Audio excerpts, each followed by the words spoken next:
The Federal Reserve meets this week to make a decision about rates. We are getting some common sense from Craig Bolanos on what the latest CPI gauge on inflation means to the Fed and to investors. Craig is the CEO and founder of Wealth Management Group. So, Craig, what are your takeaways after CPI nudged up just a bit? Well, Angela, after some consternation over stickier prices and the potential for a re-acceleration in inflation from that January inflation print, I got good news to report.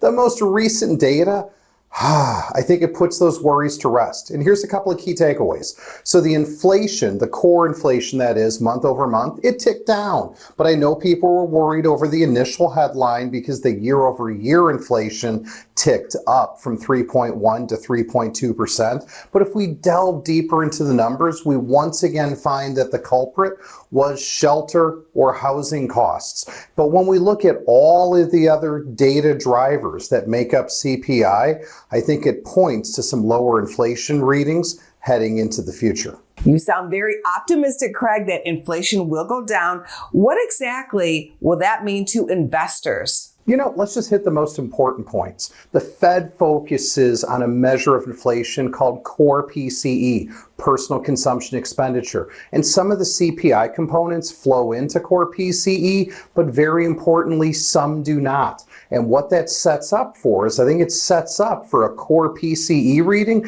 that's going to be softer than what we saw in the CPI print. And Angela, we have to recall that the Federal Reserve, the chairperson, Powell, he said the data is going to end up being choppy. And you know what? He was right. It's been choppy. But the Federal Reserve also said the data doesn't need to be good.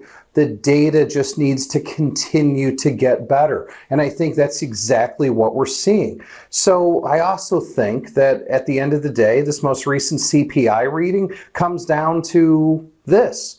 It was better than it looked, in air quotes. And we have a Fed now that's getting more comfortable with the downward trajectory in inflation. So to your point, what does it mean? I think the rate cuts are still on schedule to start in June. That means this market remains intact. The Fed backstop remains intact. We just got to hope we don't have a growth scare.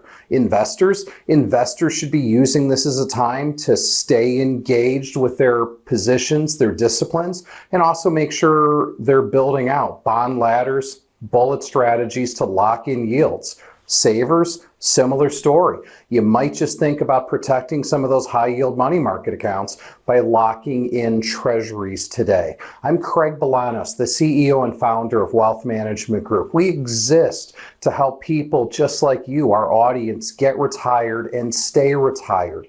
If you want to learn more, you can. Go out to our website, investwithwmg.com.